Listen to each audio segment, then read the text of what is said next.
Now, um, the reason why teaching along this area is so important is because amongst the prophecies that shows us the things that will happen before the coming of Jesus is that one, there will be falling away first.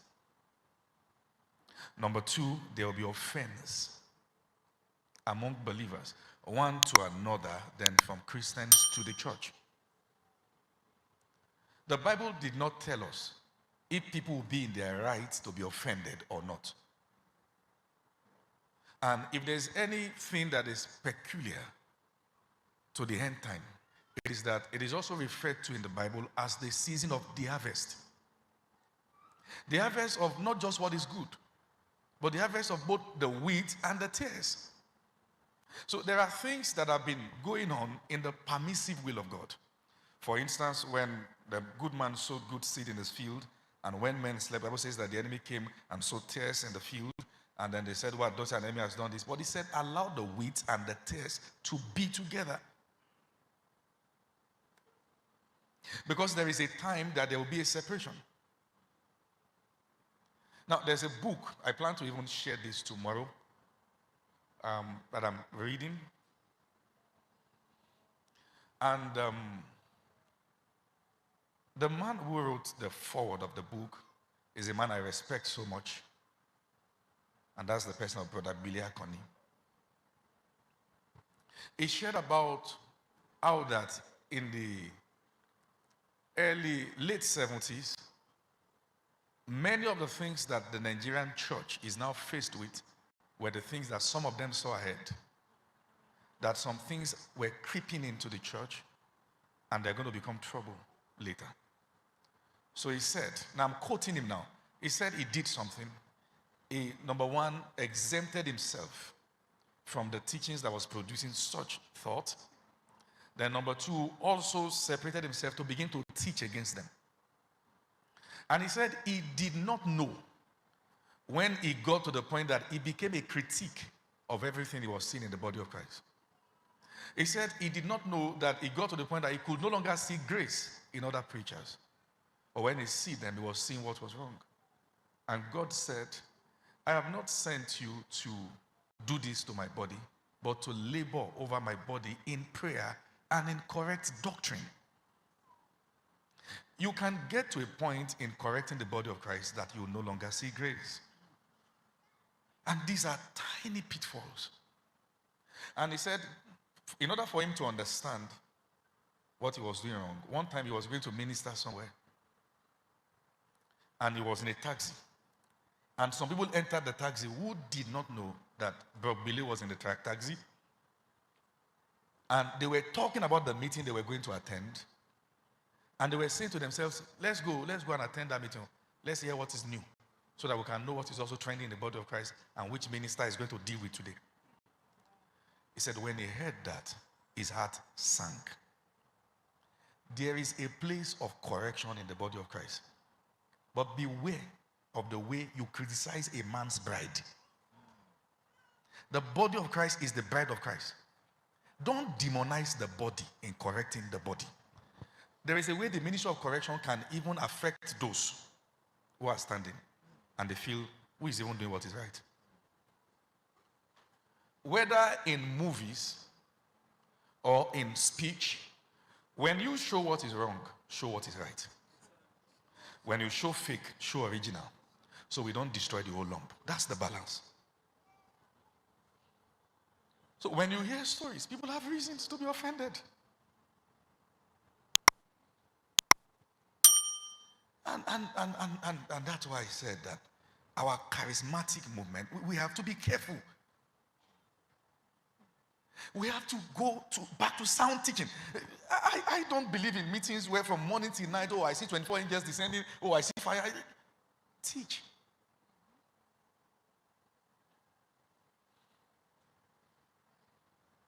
It is very easy not to labor, and yet you can flow in the anointing. Real labor is known in doctrine and in prayer.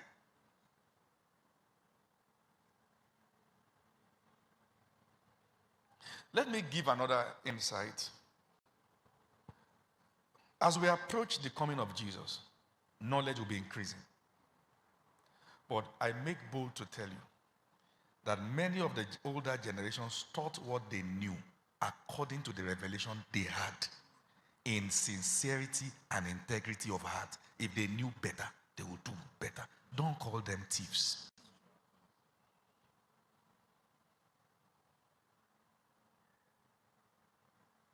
You can't be in a sound church where the word of God is taught soundly and be a rebel.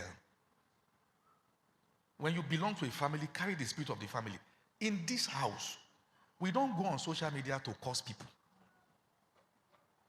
We see what is wrong, but we teach what is right. I've called several ministers several times, and I've landed in trouble. Oh boy, that thing you taught, go and check it out. And I do that because I will appreciate somebody calling me and say, hey, Apostle, that message is not. In fact, I've had someone call me and say, I saw your clip, I didn't understand it. I apologized. And I came here to reteach it. But when you demonize the person, number one, the correction you want to achieve, you won't achieve it. Number two, you are breaking brotherhood. We must rightly discern the body of Christ. God told me to go back to writing. I used to write a lot before. So I wrote an article yesterday titled, Don't Dance. Let me read it. Maybe it's going to help those coming. So you know what to dance to.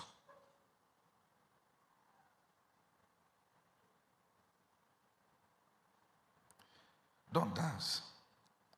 We often forget that David killed Goliath because Saul trusted him enough to take the platform. Think about the deal Goliath proposed. It was direct. Whoever loses, the nation that the fellow represents automatically becomes the slave to the other. Saul allowing David was Saul trusting the nation of Israel into his hands. When the women of the land began singing that David had killed 10,000 and Saul is thousands, it was not a song to dance to. There is something tricky about influence. It is a tiny bit you can take if you are not careful. The moment people are blessed by your exploit, they immediately begin to suggest that you are better than all who had gone before you. Don't dance to that music. It is a bait. When you take the bait, you become a flash in the pan. If the devil can't stop you, he will seek to recruit you. Make his voice yours and his opinion clearly and intelligently heard through you. Don't dance to it. Before dancing to the music, be attentive to know when the sound of shame is mixing with the sound of fame. Influence is tricky. Don't dance. Thank you. I have called a few gospel ministers in the body of Christ to one. Seasons will come that your voice will penetrate everywhere. Don't keep the season. Maximize it. Because seasons are meant to change. If you are doing what is correct, people can't hail you all the time. If they hail you all the time, you're out of the will of God. There is a part of your assignment that will hurt them. Gosh. There is. Don't be addicted to attention. Be solid. Teach. Because when the devil sees that you are addicted to attention, it will make you entertain his own. You'll be entertaining his own. And you can be doing so in Jesus' name. You can speak in tongues in between, but you have deviated. It's a very tiny line. Very, very tiny. Be careful to know when you have crossed. I tell myself all the time, I cannot betray the body of Christ. So, I can't project myself to be better than anybody. I just face my assignment, period. One time somebody went to post online that all these pastors here, they should go and learn from these new ministers like Apostle Femi Lazarus. Stupid. Go and learn.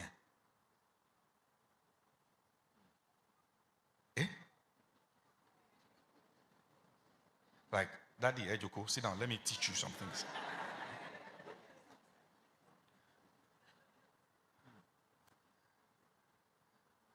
When a child has more clothes than the elders, you can't have more rags than them. The meaning of that adage is, what you are celebrating today as your clothes, they used it yesterday. It has become a rags. As your clothes start becoming a rag, a new generation with clothes will drag you. At the end of the day, it doesn't matter how sound anybody may sound. When we are close to the end of our race, another better generation will emerge. That emergence should not be a way to demonize the old. We are built on the foundation of the apostles and prophets, with Christ himself being the cornerstone. That's church. So let me wrap up by saying this. If your knowledge makes you demonize another person, you've always been looking for a venue to feel important. Can I come again? If your knowledge makes you demonize another person, it is because you've always been looking for a venue to feel important. That's insecurity. That's low self-esteem. By the grace of God, God has blessed me with the grace to teach. And I have people I look up to.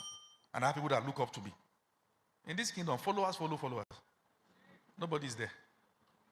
We are all striving towards the mark of the high calling. Yes, sir. Amen. Are you getting blessed?